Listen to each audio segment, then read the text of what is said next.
Maryland സിനിമാസിൻ്റെ ബാനറിൽ വിനീത് ശ്രീനിവാസൻ എന്ന അതുല്യ പ്രതിഭ direct ചെയ്ത മൂവിയാണ് വർഷങ്ങൾക്ക് ശേഷം. വിനീത് ശ്രീനിവാസനെ കുറിച്ച് പറയുകയാണെങ്കിൽ ടൈം ടെസ്റ്റഡ് പ്രൂവൺ ഡയറക്ടറാണ്.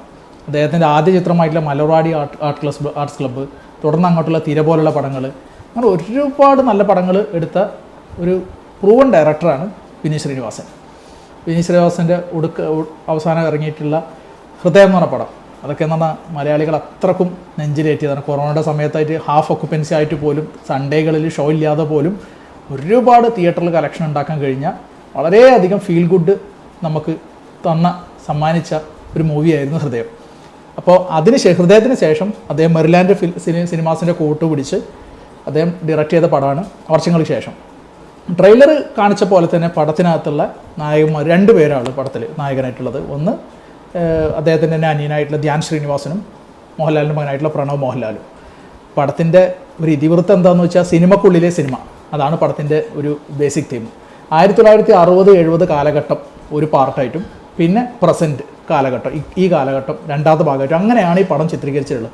ഒരുപാട് കഥാപാത്രങ്ങൾ ഈ പടത്തിൽ വന്നു പോകുന്നുണ്ട്, ഒരുപാട് ലെയർ ഉണ്ട് ഈ പടത്തിനകത്ത്. അത് ആദ്യകാലത്ത് ഈ ധ്യാൻ ശ്രീനിവാസൻ്റെ ചെറുപ്പകാലം കാണിക്കുന്നു, PDC പീരീഡ്, അതായത് പ്രീ ഡിഗ്രി പീരീഡ് കാണിക്കുന്നു. പിന്നെ ഈ പ്രണവ് മോഹൻലാലും ഈ ധ്യാൻ ശ്രീനിവാസനും കൂടെ ഫ്രണ്ട്സ് ആവുന്നത് കാണിക്കുന്നു. അവർ തമ്മിലുള്ള എന്താ പറയുക സൗഹൃദങ്ങൾ, അതേപോലെ തന്നെ അവരുടെ ഇഷ്ടങ്ങളൊക്കെ പങ്കുവെക്കുന്നത്. അതിൻ്റെ ഇടയിൽ ഈ പ്രണവ് മോഹൻലാലിന് ഒരു പ്രണയം ഉണ്ടാകുന്നു.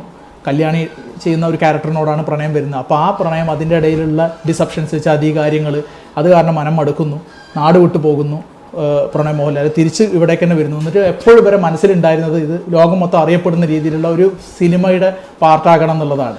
നല്ല രീതിയിൽ കഥ എഴുതാൻ കഴിയുന്ന ധ്യാൻ ശ്രീനിവാസനും നല്ല രീതിയിൽ മ്യൂസിക് ഡയറക്ഷൻ കഴിവുള്ള സ്കില്ലുള്ള പ്രണവ് മോഹൻലാലിനും ഒരുമിച്ച് ഒരു പെട്ടെന്നുള്ളൊരു പ്ലാന് മുഖേന മദിരാശി, ഇന്നത്തെ ചെന്നൈയിലേക്ക് നാടുവിടുന്നു.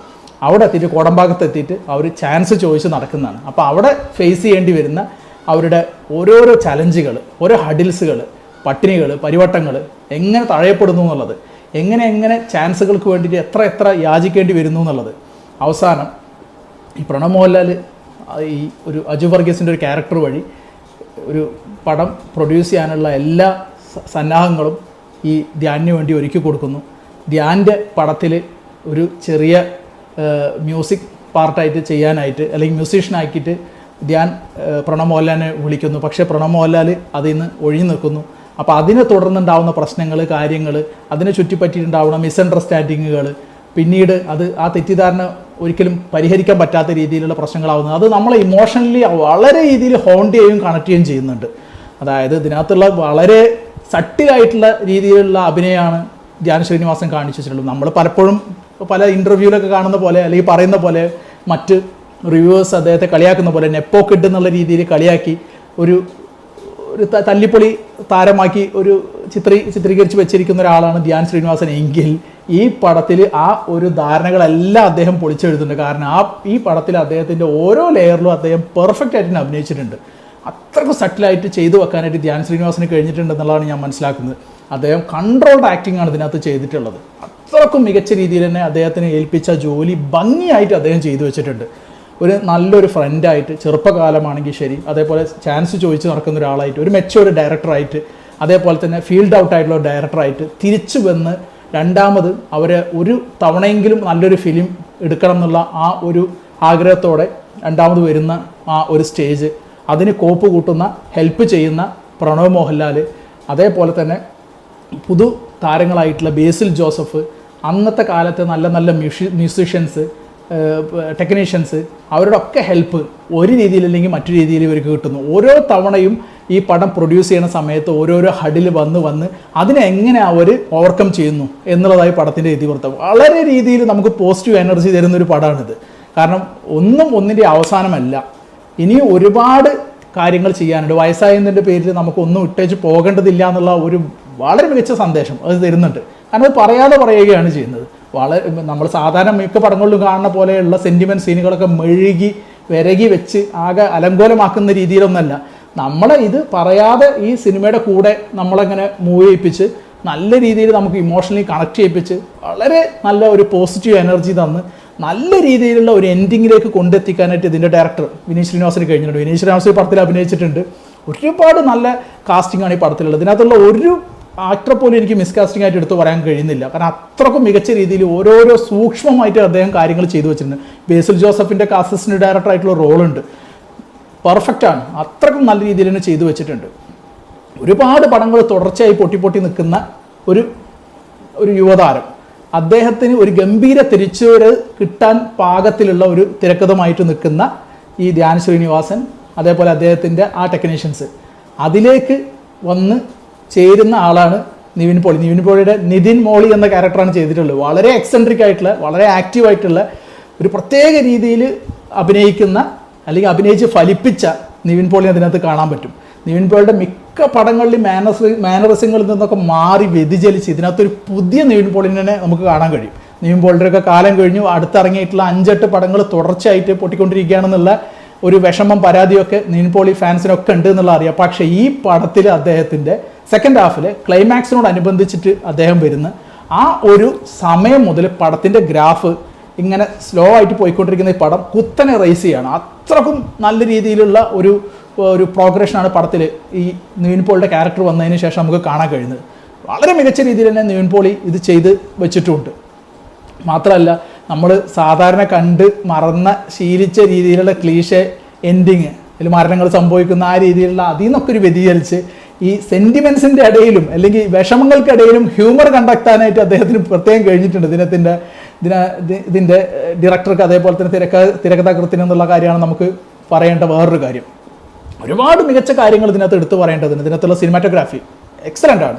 പഴയ കാലഘട്ടം ചിത്രീകരിച്ചിരുന്നത് വെറുതെ തട്ടിക്കൂട്ടി ചെയ്തോ ഒന്നല്ല. ഒരു പോയിന്റ് ഓഫ് ടൈമിൽ പോലും 1960, 1970 കാലഘട്ടം നമുക്ക് ഈ ഒരു മിസ്സിങ് നമുക്ക് കണ്ടുപിടിക്കാൻ പറ്റില്ല, ഒരു തെറ്റ് നമുക്ക് കണ്ടുപിടിക്കാൻ പറ്റില്ല. പണ്ടത്തെ കാലത്തെ ഡ്രസ്സിങ്, പണ്ടത്തെ കാലത്തെ വേഷവിധാനങ്ങൾ, അതേപോലെ തന്നെ ഈ വണ്ടികൾ, ടെലിഫോണ്, അങ്ങനത്തെ ഓരോരോ കാര്യങ്ങൾ, അത് ഓരോ കാലഘട്ടത്തിനനുസരിച്ച് ഗ്രാജുവൽ പ്രോഗ്രഷൻ നടക്കുന്ന എങ്ങനെയാണ്, വണ്ടികൾ യൂസ് ചെയ്യുമ്പോഴുള്ള ആ ചേഞ്ചുകൾ എങ്ങനെയാണെന്നുള്ള കാര്യം, അന്നത്തെ രീതിയിലുള്ള സംസാര രീതി, അത് വെറുതെ മെഴുകുന്ന രീതിയിലല്ല ചെയ്തു വെച്ചിരിക്കണമെന്നുള്ളത് അത്യന്തം പ്രശംസനീയമാണ്.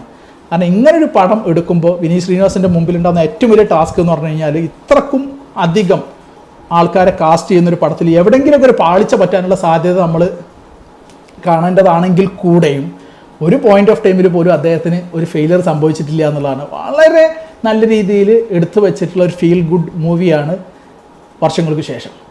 അത് ഇതിനകത്തുള്ള ഏറ്റവും എടുത്തു പറയേണ്ട ഒരു കാര്യം എന്ന് പറഞ്ഞു കഴിഞ്ഞാൽ ജ്ഞാപകം എന്ന് പറഞ്ഞൊരു പാട്ടാണ്. അത് പടത്തിൽ എവിടെയൊക്കെ അത് പ്ലേ ചെയ്യുന്നുണ്ടോ ആ പോയിന്റിലൊക്കെ നമുക്ക് ഇങ്ങനെ ഹാർട്ടിൽ ഇങ്ങനെ വല്ലാത്ത ഫീലായിരിക്കും ഉണ്ടാവുക.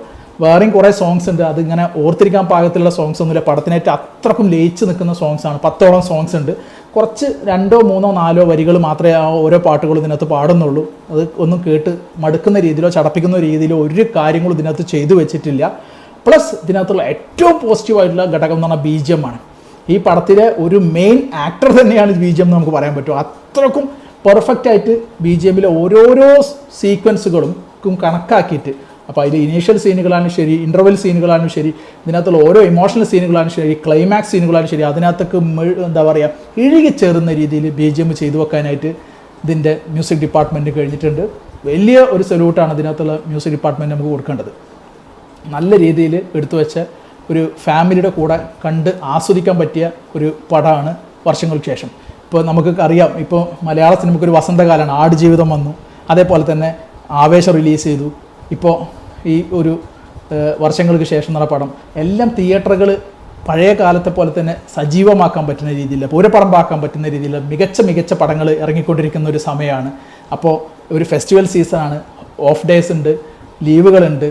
അത്യാവശ്യം തിരക്കൊക്കെ ഒഴിഞ്ഞിട്ടുള്ള ആൾക്കാർ നല്ലൊരു മൂവിയാണ് കാണാൻ ഉദ്ദേശിക്കണമെങ്കിൽ തിയേറ്ററിൽ പോയിട്ട് നിങ്ങളുടെ ഫാമിലിയുടെ കൂടെ, ഫ്രണ്ട്സിൻ്റെ കൂടെ, അല്ലെങ്കിൽ ഒറ്റക്കാണെങ്കിൽ അങ്ങനെ പോയിട്ട് എൻജോയ് ചെയ്യാൻ പറ്റുന്ന രീതിയിലുള്ള മൂവി കണ്ട് വരണം എന്നാണ് ആഗ്രഹിക്കുന്നതെങ്കിൽ ഈ ഒരു സന്ദർഭം ഒരിക്കലും മിസ് ചെയ്യരുതെന്നാണ് പറയാൻ ഉള്ളത്.